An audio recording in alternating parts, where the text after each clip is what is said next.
A doença misteriosa que faz pessoas acreditarem que estão mortas.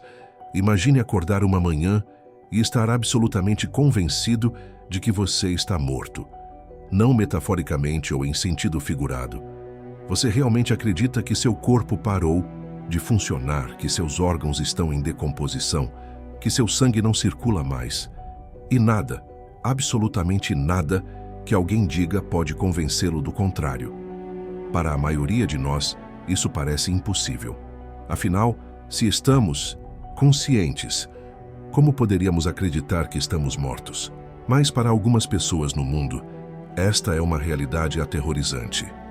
Bem-vindos a um dos mais estranhos mistérios da mente humana, a Síndrome de Cotard, também conhecida como delírio de negação, ou, em termos mais sombrios, delírio, do cadáver ambulante. Esta condição neuropsiquiátrica rara é tão extraordinária que parece saída de um filme de terror psicológico. E, no entanto, é absolutamente real, documentada pela ciência médica há mais de um século, afetando pessoas que, em outros aspectos de suas vidas, podem ser perfeitamente racionais. Hoje, vamos mergulhar neste fascinante e perturbador fenômeno que desafia nossa compreensão da consciência humana e nos faz questionar a própria natureza da realidade.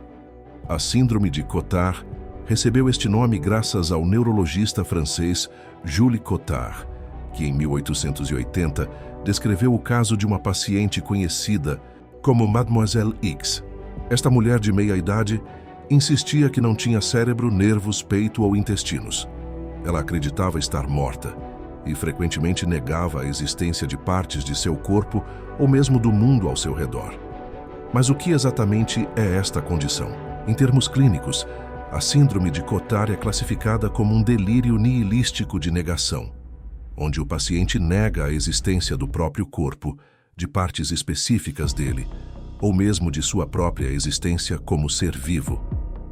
A síndrome se manifesta em diferentes graus de intensidade. Nos casos mais leves, a pessoa pode sentir que partes específicas de seu corpo estão mortas ou inexistentes. Em casos mais severos, o indivíduo está convencido de que está completamente morto, que não existe, ou até mesmo que é imortal, já que em sua lógica distorcida, não pode morrer alguém que já está morto. Do ponto de vista neurológico, estudos de neuroimagem mostram alterações na atividade de regiões cerebrais associadas ao reconhecimento facial e à percepção corporal, além de desregulações nos circuitos emocionais. Pesquisadores acreditam que ocorre uma desconexão entre o reconhecimento visual e as respostas emocionais, criando uma sensação de desrealização extrema. A doutora Helena Moreira, neuropsiquiatra da Universidade Federal do Rio de Janeiro, explica: é como se o cérebro perdesse a capacidade de integrar diferentes aspectos da consciência corporal e da identidade pessoal, resultando em uma fragmentação profunda da autopercepção. Um dos casos mais conhecidos da síndrome foi relatado pelo neurologista britânico Adam Zeman, em 1996. Seu paciente, um homem de 48 anos que sofreu lesão cerebral após um acidente de motocicleta, acreditava firmemente estar morto. Ele chegou a pedir para ser levado ao necrotério e manifestava preocupação com o cheiro de sua carne em decomposição, algo que, obviamente, não estava acontecendo.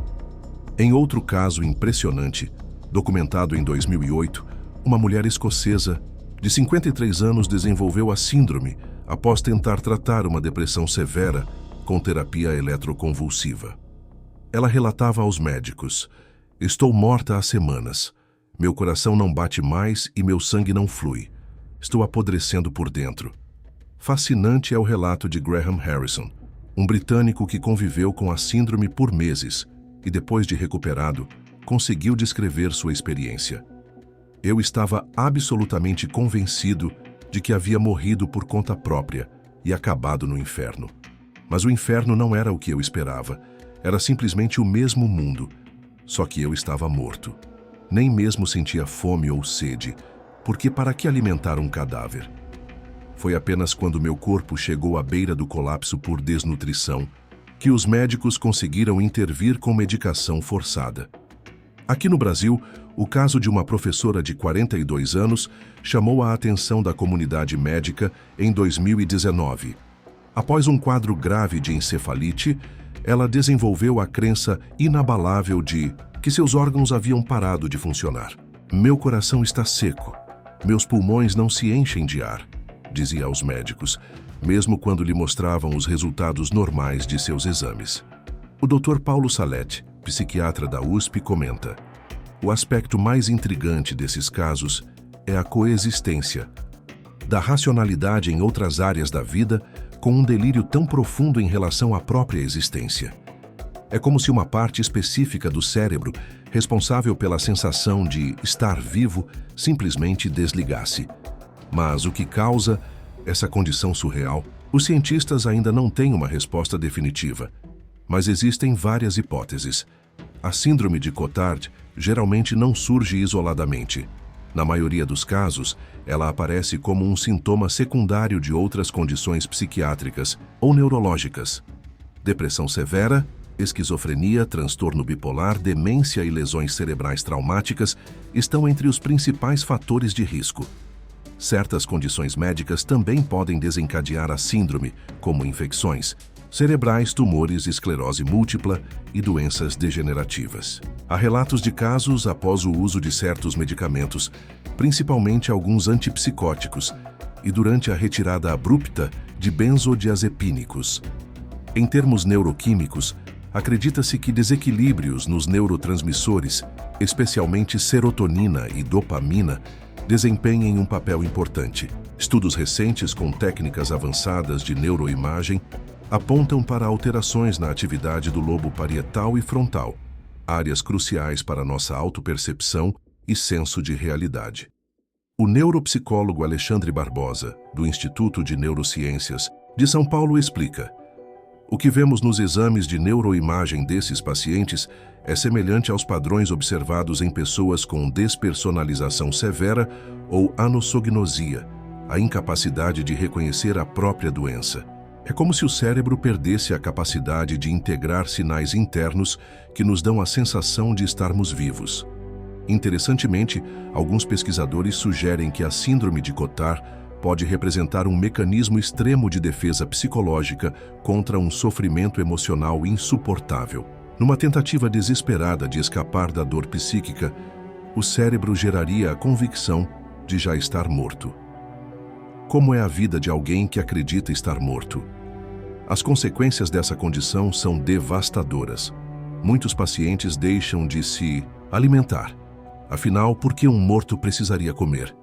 Negligenciam a higiene pessoal e podem colocar-se em situações perigosas por acreditarem que nada mais pode machucá-los. O isolamento social é quase inevitável. Como manter relacionamentos quando se está convencido de ser um cadáver? Familiares relatam a angústia de ver seu ente querido vivo, mas completamente persuadido do contrário.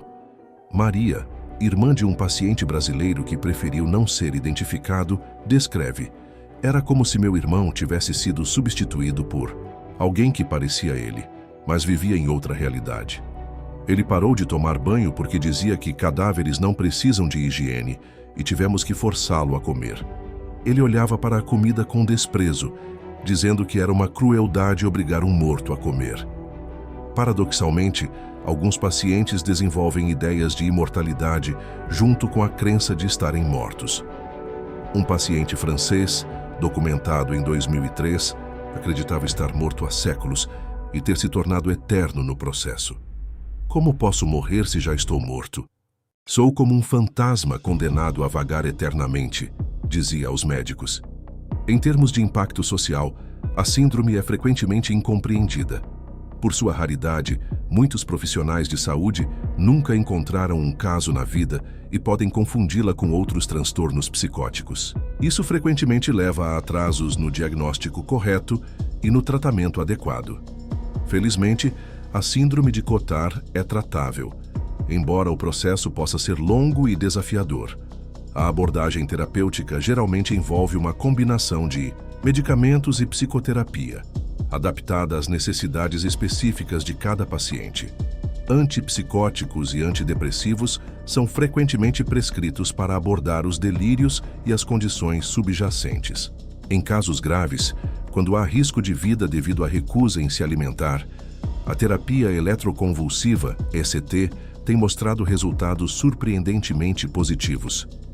A doutora Camila Ferreira, psiquiatra especializada em transtornos raros, explica: o tratamento precisa ser multidisciplinar.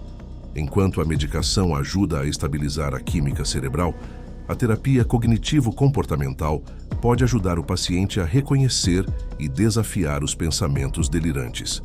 Em muitos casos, o suporte familiar é crucial para a recuperação. As taxas de recuperação são encorajadoras. Estudos indicam que aproximadamente 75% dos pacientes apresentam melhora significativa com o tratamento adequado, especialmente quando a intervenção é precoce.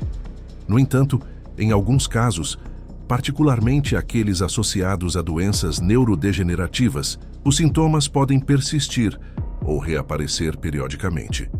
A pesquisa nessa área continua evoluindo. Novas técnicas como a estimulação magnética transcraniana e terapias assistidas por realidade virtual estão sendo exploradas como tratamentos complementares, com resultados preliminares promissores. Do ponto de vista filosófico, a síndrome de Cotard nos faz questionar a natureza da consciência humana e os frágeis mecanismos que sustentam nossa percepção da realidade.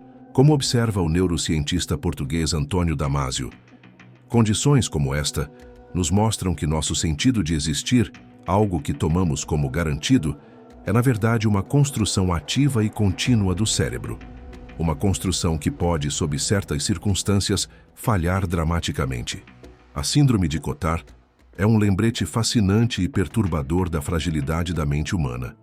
Ela nos mostra como nossa percepção da realidade, incluindo algo tão fundamental quanto nossa própria existência, pode ser radicalmente alterada por mudanças na química e na atividade cerebral. Mais do que uma curiosidade médica, esta condição nos convida a refletir sobre a natureza da consciência humana e os processos que constroem nosso senso de identidade. O que significa estar vivo? Como sabemos que existimos? Estas questões, que geralmente pertencem ao domínio da filosofia, ganham uma dimensão muito concreta e urgente para aqueles que vivem com esta síndrome. Se você achou este tema tão fascinante quanto nós, deixe seu like e inscreva-se no canal para mais conteúdos que exploram os mistérios da mente humana. Compartilhe também nos comentários o que mais te impressionou sobre esta condição extraordinária. Afinal, compreender os extremos da experiência humana nos ajuda a valorizar e entender melhor nossa própria consciência. Até o próximo vídeo, onde continuaremos desvendando os segredos mais intrigantes da ciência e da mente humana.